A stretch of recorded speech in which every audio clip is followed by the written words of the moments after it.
El informe oficial indica que perdimos el dron debido a un fallo en la hélice, un error del piloto provocado por una ráfaga de viento impredecible en un desfiladero de montaña. El aparato, valorado en $40,000, ha sido dado de baja. El proyecto Estudio de la Migración de los Osos Negros se ha suspendido temporalmente. Todo esto es seco, conciso y absolutamente falso. La verdad es que lo derribaron. Lo derribaron desde una altura de 300 pies, con una piedra lanzada con precisión. Tanto Mike como yo sabemos quién lo hizo. Y desde ese día no puedo dormir tranquilo, porque ahora sé lo que se esconde en los bosques más recónditos de los Apalaches. Me llamo Jeffrey Miller, soy biólogo de campo y llevo 12 años trabajando en el Servicio de Parques Nacionales. Mi especialidad son los grandes mamíferos. Mike Daniels, mi compañero, es técnico especializado, un genio en el campo de los vehículos aéreos no tripulados y los sistemas de monitorización remota.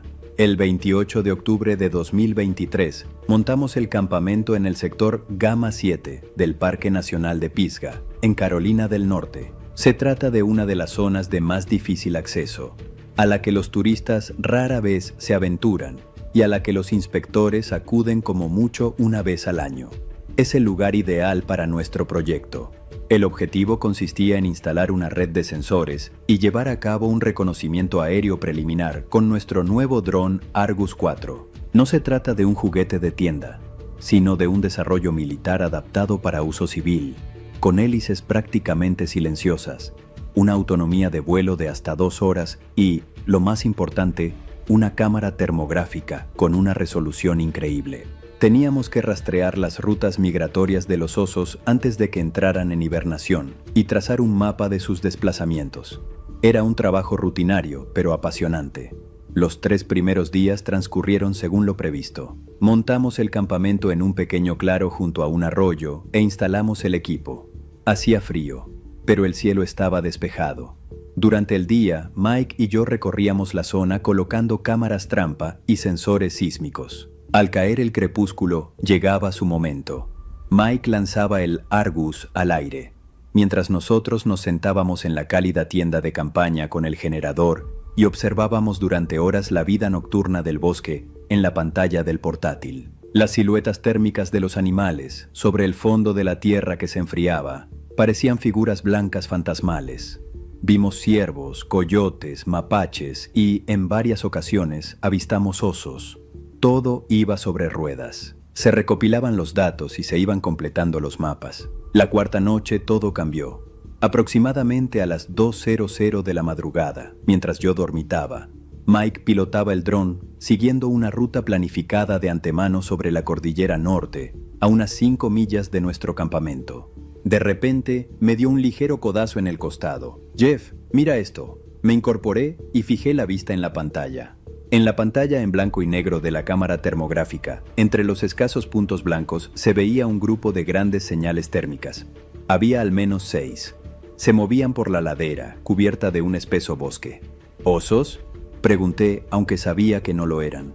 Las siluetas eran alargadas, verticales. Se desplazaban sobre 2 piernas y avanzaban de forma organizada, en fila india, manteniendo la distancia. No podían ser personas. Ningún grupo de turistas se adentraría en esa zona por la noche sin el equipo adecuado. La temperatura exterior era de 38 grados Fahrenheit. Con un tiempo tan frío, se les vería si no llevaran la ropa adecuada, pero los contornos eran demasiado nítidos, sin zonas borrosas. Mike amplió la imagen. La calidad se deterioró ligeramente, pero aún así quedó claro que se trataba de seres bípedos, altos y corpulentos. Puso en marcha un análisis informático de sus dimensiones, basándose en la altura de los árboles y el relieve del terreno. El resultado me dejó sin aliento. El líder del grupo medía unos 9 pies. ¡Qué demonios!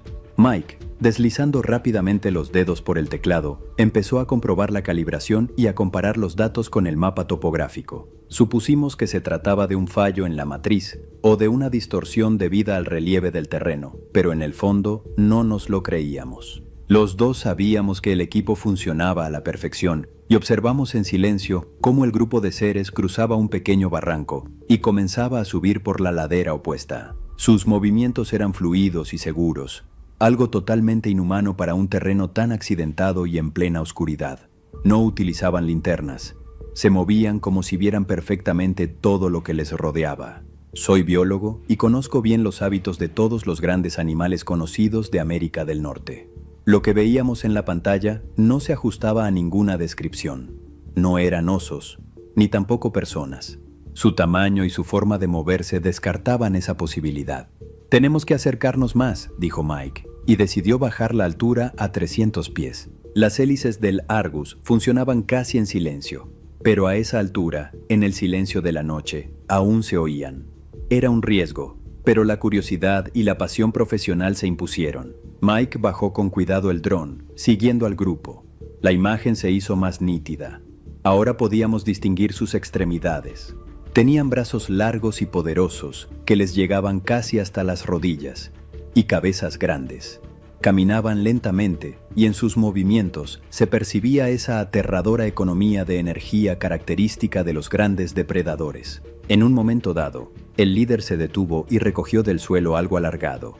A la luz de la cámara termográfica, parecía un objeto oscuro y frío. Lo golpeó varias veces contra el tronco de un árbol caído que les bloqueaba el paso y lo apartó a un lado. Estábamos observando algo que no debería existir. Una población de primates bípedos gigantes, desconocidos para la ciencia. En los bosques de Norteamérica, aquello sonaba a delirio de un loco. De repente, una de las criaturas que se encontraba en medio del grupo se detuvo en seco y levantó la cabeza.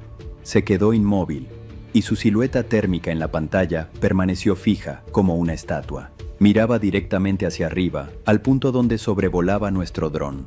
Un escalofrío me recorrió la espalda. No podía verlo, y desde esa altura tampoco podía oírlo, pero lo miraba directamente, y un segundo después emitió un sonido. Nosotros no pudimos oírlo, pero vimos cómo salía de su cabeza una pequeña nube de aire caliente, y todo el grupo se detuvo de inmediato. Todos se quedaron inmóviles, como si les hubieran dado una orden, y empezaron a levantar lentamente la cabeza. Nos dimos cuenta de que nos habían visto. Mike estaba pálido a la luz de la pantalla. ¿Cómo demonios nos habían visto? No tuve tiempo de responder cuando el líder, el de la vara, dio un paso hacia un lado, se agachó y recogió algo del suelo. Su movimiento fue rápido y brusco, y al segundo siguiente, algo oscuro y frío pasó volando por la pantalla, directamente hacia la cámara. La imagen se sacudió, se distorsionó por un instante debido a las interferencias, y a continuación, la pantalla se oscureció. «Se ha perdido la señal», parpadeaba el mensaje en letras rojas. Nos quedamos sentados en completo silencio durante unos minutos, con la mirada fija en la pantalla negra. Fuera, el generador zumbaba suavemente, pero a mí me parecía como si me hubiera quedado sordo. «Una piedra ha impactado en la hélice», constató él. Los dos lo entendimos todo. No solo habían visto el dron, sino que lo habían derribado. Desde una altura de 300 pies, de noche, con un solo lanzamiento certero, y ahora sabían que estábamos allí, a solo 5 millas de nuestro campamento. Nos quedamos sentados en la tienda unos 20 minutos, sin decir ni una palabra. Cada susurro del exterior, cada crujido de una rama en el bosque, que antes no eran más que ruido de fondo, ahora sonaban como presagios de peligro. El ruido del generador en marcha ya no nos tranquilizaba. Al contrario, parecía un faro traicionero que delataba nuestra ubicación a todo lo que se ocultaba en la oscuridad. Mike fue el primero en romper el silencio. «Tenemos que recuperarlo», dijo sin mirarme, con la vista fija en la pantalla vacía. O mejor dicho, lo que queda de ello, la tarjeta de memoria. «Jeff, ¿te das cuenta de lo que había en esa grabación?» Yo lo tenía claro. Unos minutos de imágenes termográficas que captaban a un grupo de criaturas gigantes, desconocidas para la ciencia. Era el descubrimiento científico más importante desde tiempos inmemoriales. Ni siquiera sabía con qué compararlo y, al mismo tiempo, era el espectáculo más aterrador que había visto en toda mi vida. «Están a 5 millas de nosotros, Mike. Saben que estamos aquí. No iremos allí de noche. Es un suicidio. Para mañana por la mañana puede que ya no estén», objetó él.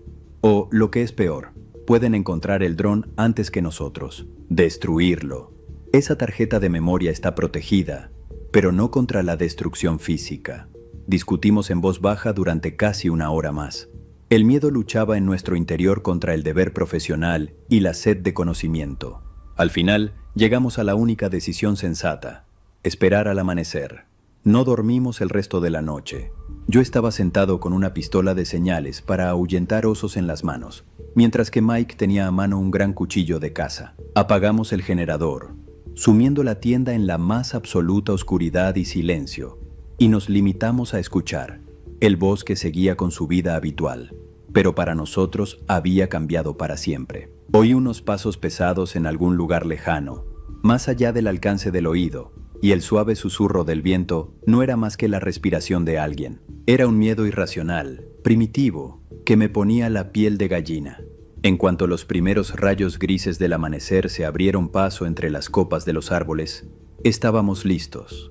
Solo nos llevamos lo imprescindible: agua, un botiquín, un navegador GPS con las últimas coordenadas del Argus y mi escopeta del calibre 12 que siempre llevaba conmigo en las expediciones largas. Avanzábamos rápido y lo más silenciosamente posible, mirando constantemente por encima del hombro. El bosque, que ayer me había parecido majestuoso y hermoso, ahora parecía un laberinto lleno de trampas mortales. Cada sombra parecía una silueta, cada tronco caído, un depredador al acecho. Tras 2 horas de marcha por terreno accidentado, llegamos al pie de la cordillera, donde habíamos perdido el dron. Y allí por primera vez vimos sus huellas. Eran enormes. Cada huella medía al menos 20 pulgadas de largo y se hundía en la tierra húmeda hasta 3 pulgadas. La forma era casi humana, con 5 dedos anchos, pero las proporciones eran diferentes. El talón era más ancho y el arco del pie, prácticamente plano. Los dedos se abrían en abanico, como si la criatura necesitara el máximo apoyo sobre el suelo blando. Me arrodillé para examinar más de cerca una de las huellas. De ella emanaba un olor débil pero nítido. Un hedor acre y almizclado, una mezcla de olor a perro mojado, hojas podridas y algo más, algo animal y completamente desconocido. Mike fotografió en silencio la huella desde todos los ángulos. Esta se dirigía hacia arriba por la ladera, exactamente en la misma dirección en la que se movía el grupo en la pantalla de la cámara termográfica, y la seguimos.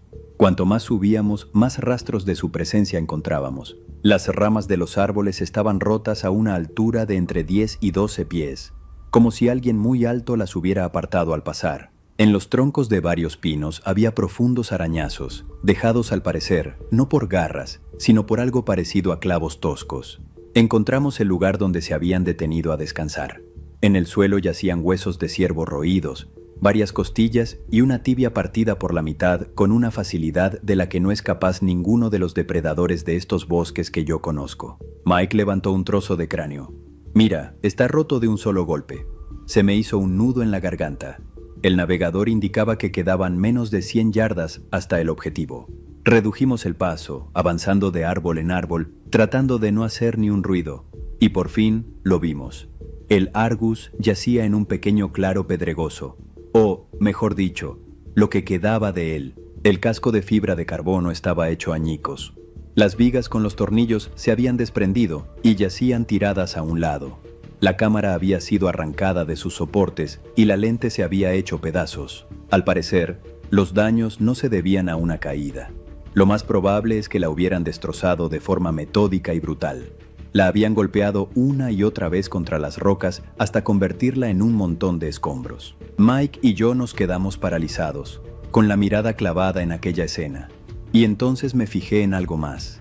La ranura de la tarjeta de memoria del bloque central había sido forzada. No solo estaba dañado, sino que parecía como si lo hubieran roído o cortado con algo afilado. Estaba vacío. La tarjeta de memoria había desaparecido. «Se la han llevado», dijo Mike en un susurro. Era el pensamiento más absurdo y aterrador. Un animal no se habría llevado un pequeño trozo de plástico. Habría destrozado el dron en pedazos y se habría marchado. Pero la tarjeta había desaparecido. En ese momento sentí que habíamos cometido un terrible error al venir aquí. Ya no se trataba solo de observar, sino que ya era una intrusión en su territorio. Levanté lentamente la vista de los restos del dron y eché un vistazo a los alrededores. El claro en el que nos encontrábamos no era simplemente una zona aleatoria del bosque. Por un lado, estaba rodeado de acantilados en los que se vislumbraban cuevas poco profundas, y por el otro, divisé algo parecido a unas construcciones. Eran refugios primitivos, construidos con árboles caídos, entrelazados con ramas gruesas y cubiertos de ramas de abeto. Había 3 o 4, parecían cabañas gigantes o nidos. Junto a una de ellas vi un montón de huesos, mucho mayor que el que habíamos encontrado antes. Allí también había piedras. Decenas de piedras de río lisas de distintos tamaños, apiladas con cuidado, como si se tratara de un almacén de municiones. Habíamos encontrado su guarida y estábamos justo en medio de ella. De repente, el silencio del bosque se vio interrumpido por un sonido que llegaba de algún lugar más arriba, desde la ladera de la cordillera. No era un rugido ni un grito, sino un sonido grave y gutural, parecido a un largo suspiro, pero tan potente que parecía hacer vibrar el aire. El sonido resonó por el desfiladero y, unos segundos después, le respondió otro similar, pero desde el otro lado, en algún lugar tras las rocas. Estaban comunicándose entre sí, y yo no tenía ninguna duda de qué se trataban exactamente. Vamos, retrocedamos, ahora mismo, deja todo. No hizo falta convencer a Mike. Lentamente, sin dar la espalda al refugio, empezamos a retroceder. Cada paso parecía una eternidad. No apartaba la vista de las oscuras aberturas de sus moradas, esperando que en cualquier momento apareciera allí una figura enorme. Retrocedimos hasta que nos ocultamos tras los árboles y luego echamos a correr. Corríamos sin mirar a dónde íbamos, saltando por encima de troncos caídos, abriéndonos paso entre los matorrales, sin prestar atención a las ramas que nos azotaban la cara. No nos detuvimos hasta llegar a nuestro campamento. Sin decir ni una palabra, empezamos a desmontar la tienda a toda prisa y a meter el equipo en las mochilas. 20 minutos después, nos dirigíamos hacia nuestro coche, que habíamos dejado a varias millas de allí. No miré atrás, pero sentía con cada fibra de mi ser que nos observaban. Estábamos abandonando su territorio y ellos nos dejaban marchar. Pero nos llevábamos con nosotros el conocimiento de lo que habíamos visto allí. Y ese conocimiento pesaba más que cualquier mochila.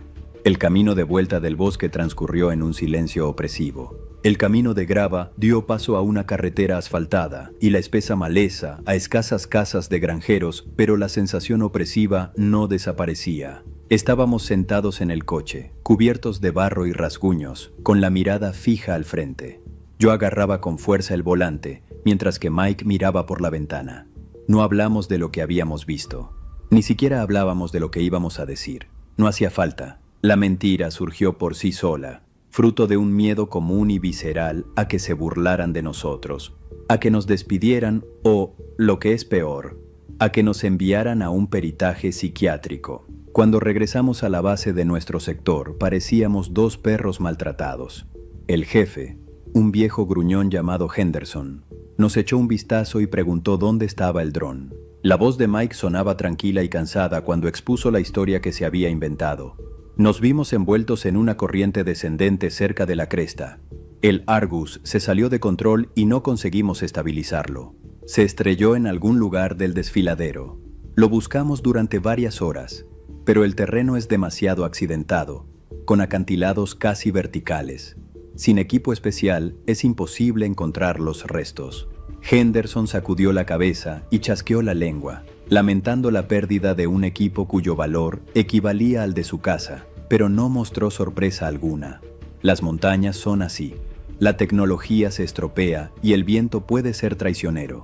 Nos obligó a rellenar un montón de papeles, incluido el informe del incidente, la declaración de baja del equipo y las notas explicativas. Cada palabra que escribía en el papel me parecía una profanación de la verdad. Causa del incidente: fallo del equipo debido a condiciones meteorológicas extremas. Firmé el documento sintiéndome como un traidor. No hacia el servicio de parques, sino hacia mí mismo. Los días siguientes pasaron como en una nebulosa. Nos mandaron de baja forzosa hasta que concluyera la investigación interna. Intenté llevar una vida normal. Iba a la tienda, veía la tele, charlaba con los vecinos, pero todo eso no era más que un telón de fondo. La realidad seguía estando allí, en el bosque. Por la noche me despertaba al más mínimo ruido y me parecía oír aquel grito profundo y gutural. Durante el día, al mirar los árboles de mi patio trasero, sin darme cuenta evaluaba su altura, comparándola con las cifras que había visto en la pantalla. Ya no me sentía a salvo. El mundo había dejado de ser el lugar familiar y comprensible de antes. Sabía lo que se ocultaba tras el fino velo de la civilización, en lugares que, con arrogancia, considerábamos explorados y cartografiados. Al quinto día llamó Mike. «Pásate ahora mismo, tengo algo». Vivía en una pequeña casa a las afueras de la ciudad, y todo su sótano estaba reconvertido en taller y sala de servidores. Cuando llegué, estaba sentado frente a 3 monitores en los que se veían líneas de código. El aire olía a ozono y a plástico caliente. No solo le mentí a Henderson sobre el viento, sino que le dije que no habíamos podido encontrar los restos, pero no le conté que el Argus había estado transmitiendo datos hasta el último momento. No se trataba de una transmisión de vídeo, sino de telemetría, paquetes de datos que contenían información sobre el estado del sistema, la altitud, la velocidad y la temperatura. Los enviaba por un canal satelital a mi servidor de reserva personal cada segundo. La mayoría de los paquetes se dañaron tras el accidente, pero me pasé toda la noche intentando extraer algo de los restos. Mike señaló el monitor central. En él se veía un modelo tridimensional del terreno con esa misma ladera y la trayectoria de vuelo del dron, que terminaba en un punto rojo. Había reconstruido los últimos 3 segundos de vuelo y junto con ellos varios fotogramas de la cámara de a bordo, no de la cámara termográfica, sino de la normal. La resolución es pésima, un fotograma por segundo, pero mira. En la pantalla apareció una imagen borrosa y pixelada, un bosque, piedras y una sombra, una enorme sombra oscura que ocupaba casi la mitad del fotograma. Al segundo siguiente, la sombra se movió bruscamente y de ella salió algo pequeño y oscuro. El fotograma cambió, la mancha oscura se hizo más grande y en el siguiente fotograma solo se veían interferencias. «Es una piedra», dije, aunque era obvio. «Y eso es todo». «Exacto», asintió Mike. «He hecho los cálculos. Sabiendo el peso del dron, la altura y la velocidad a la que volaba la piedra, calculé la fuerza aproximada del lanzamiento. Jeff, ni una sola persona en el planeta, ni un solo lanzador olímpico de martillo, es capaz de algo así, físicamente incapaz. Ni los músculos ni los huesos aguantarían tal esfuerzo». Eso fue la confirmación. No solo una observación, sino cifras frías e irrefutables. Pero eso no es todo. Y ahora escucha. Mike cambió a otro programa, un editor de audio con una pista de sonido larga. Los micrófonos del Argus siempre están encendidos, grabando los sonidos del entorno para obtener una visión completa. He limpiado la grabación para eliminar el ruido de las hélices y del viento. Este es el sonido que oímos antes de que nos derribaran. Pulsó el botón de reproducción. De los altavoces salió el mismo grito grave, vibrante y gutural. Incluso en la grabación ponía la piel de gallina. Se oyó una vez. Luego, tras una pausa, una segunda vez, un poco más lejos. «Y ahora», dijo Mike con los ojos brillantes, «voy a pasar esto por el espectrógrafo y eliminaré las frecuencias audibles para el oído humano». Pulsó varias teclas. La pista de sonido en la pantalla cambió y donde antes había una línea casi recta, aparecieron patrones complejos y repetitivos. Y cuando volvió a activar la reproducción, no se oyó ningún sonido por los altavoces. Pero el indicador de nivel de señal dio un salto, lo que indicaba que, al fin y al cabo, sí había sonido. «¿Qué es eso?», pregunté. «Infrasonido», respondió Mike. «Se comunican en frecuencias inferiores a 20 hercios. Nosotros solo oíamos la punta del iceberg, la parte más fuerte y más audible de su lenguaje. La conversación principal tenía lugar donde no la oíamos.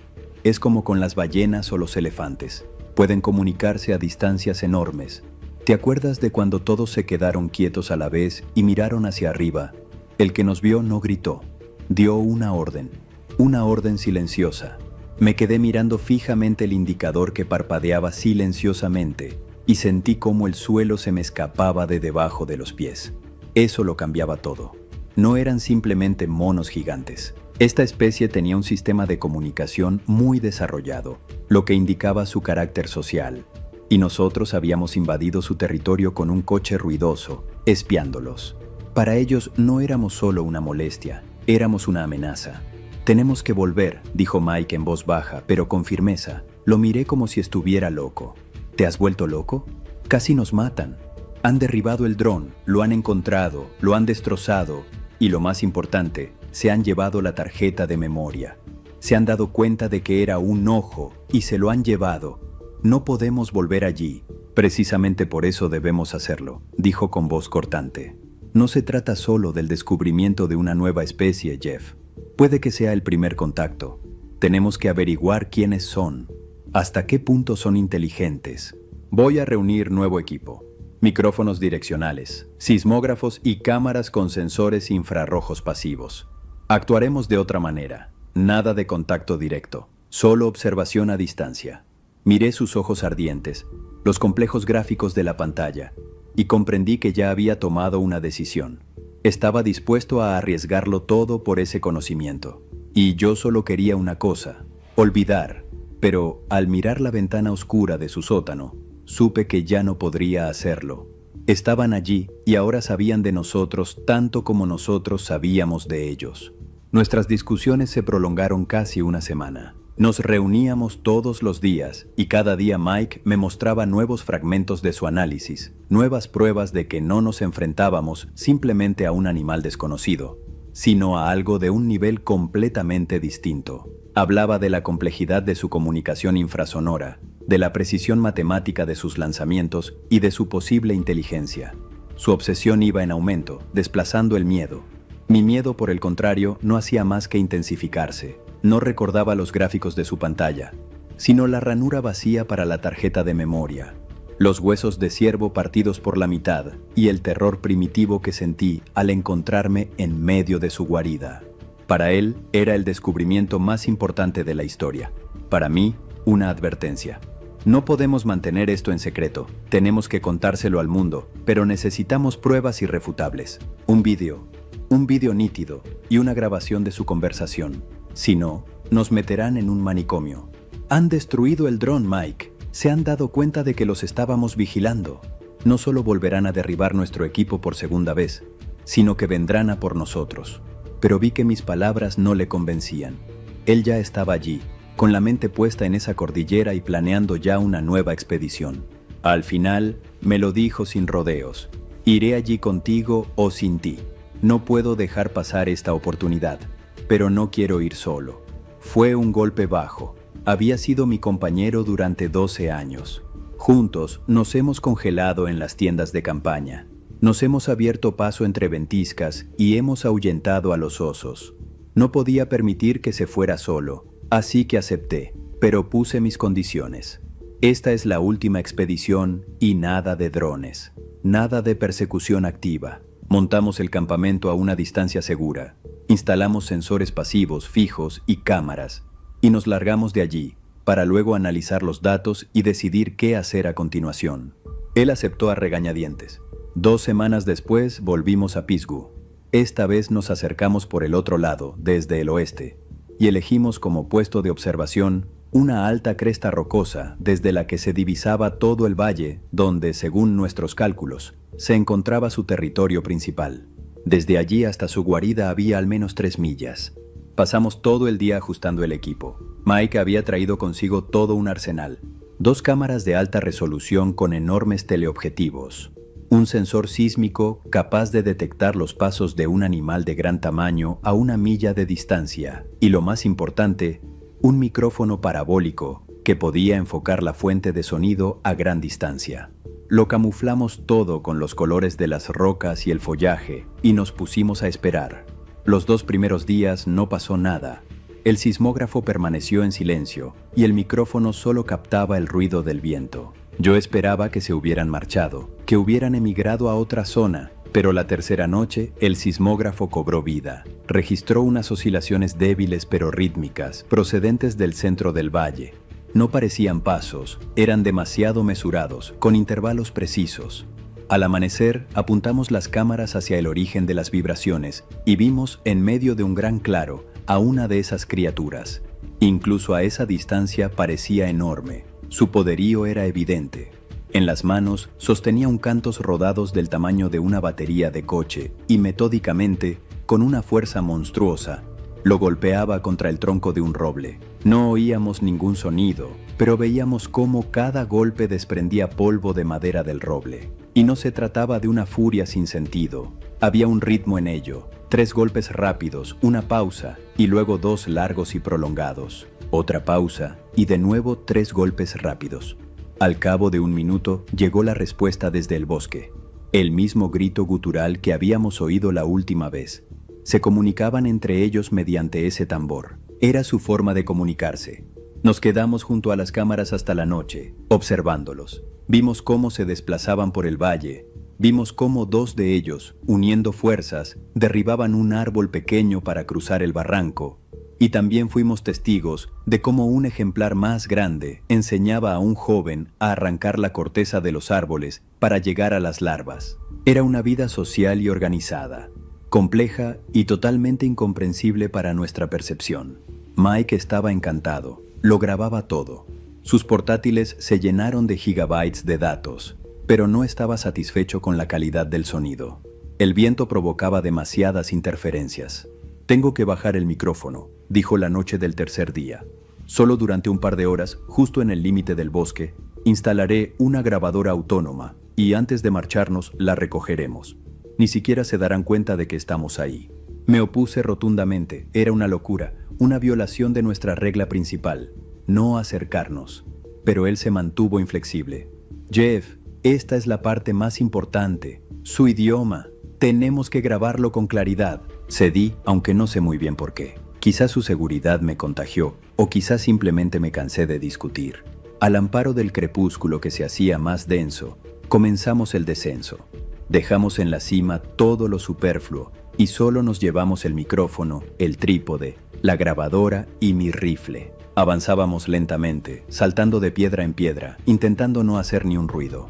El bosque al pie de la cordillera nos recibió con un silencio frío y húmedo.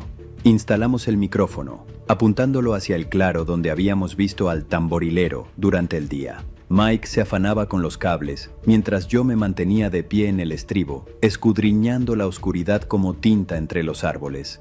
Y fue entonces cuando oí que, muy cerca, crujía una rama. Nos quedamos paralizados, con el corazón en un puño. Levanté lentamente el rifle. De detrás del tronco de un gigantesco tulipán salió una figura. No era tan corpulenta como la que golpeaba el roble, pero aún así se elevaba 8 pies por encima de nosotros. No se movía, simplemente permanecía de pie mirándonos. En la penumbra no pude distinguir el rostro, solo una silueta oscura y maciza y 2 destellos tenues donde debían de estar los ojos. Curiosidad, eso es lo que percibí en su postura. No era agresividad, sino pura curiosidad animal. Dio un paso lento, casi inaudible, hacia nosotros y emitió un sonido suave y gorgoteante desde lo más profundo de su pecho. Mike, como hipnotizado, empezó a levantar lentamente la pequeña cámara que llevaba colgada al cuello. Ese movimiento, ese gesto lo cambió todo. La postura de la criatura se volvió amenazante al instante. Se irguió en toda su enorme estatura y de su pecho surgió un rugido, pero no aquel grito gutural que habíamos oído antes, sino un grito ensordecedor y primitivo de furia y fuerza que parecía sacudir los propios árboles. Nos dejó paralizados, privándonos de la voluntad y de la capacidad de pensar. La criatura se agachó y se abalanzó sobre nosotros. El tiempo pareció dilatarse. Vi cómo su enorme cuerpo se abalanzaba hacia nosotros y comprendí que no pretendía matarnos, sino borrarnos de la faz de la tierra, expulsarnos de su territorio. El instinto resultó ser más fuerte que el miedo. Empujé a Mike, sacándolo de su aturdimiento, y al mismo tiempo apreté el gatillo del bote de gas pimienta. Una nube de gas naranja le dio de lleno en la cara a la criatura. El rugido se transformó en un grito de dolor y furia. Se detuvo, sacudiendo la cabeza y frotándose los ojos. Eso nos dio unos segundos. «¡Corre!», grité y echamos a correr. Subimos a toda prisa por la ladera, agarrándonos a las raíces y a las rocas, sin atrevernos a mirar atrás. Oíamos cómo gruñía debajo de nosotros, cómo se partían los árboles. Nos lanzamos hacia nuestro campamento, cogimos solo los portátiles con los datos y las mochilas con agua, y nos escondimos en la noche. Corrimos varias horas hasta que dimos con el camino de acceso donde habíamos dejado el coche. Nos marchamos y no volvimos jamás. Una semana después, en aquel mismo sótano, formateamos en silencio todos los discos duros, todas las grabaciones, todos los gráficos, todas las fotografías. Todo quedó destruido. Mike nunca volvió a mencionar aquel asombroso descubrimiento. Él vio lo mismo que yo. No estábamos viendo a un animal, Habíamos vislumbrado otro mundo que existía en paralelo al nuestro, oculto en los bosques. Un mundo dispuesto a defenderse. Y comprendimos que nuestro descubrimiento no traería conocimiento, sino solo muerte. Cazadores, militares, grandes empresas, habrían convertido aquel bosque en una zona de combate. Los habrían exterminado, y tomamos la decisión correcta.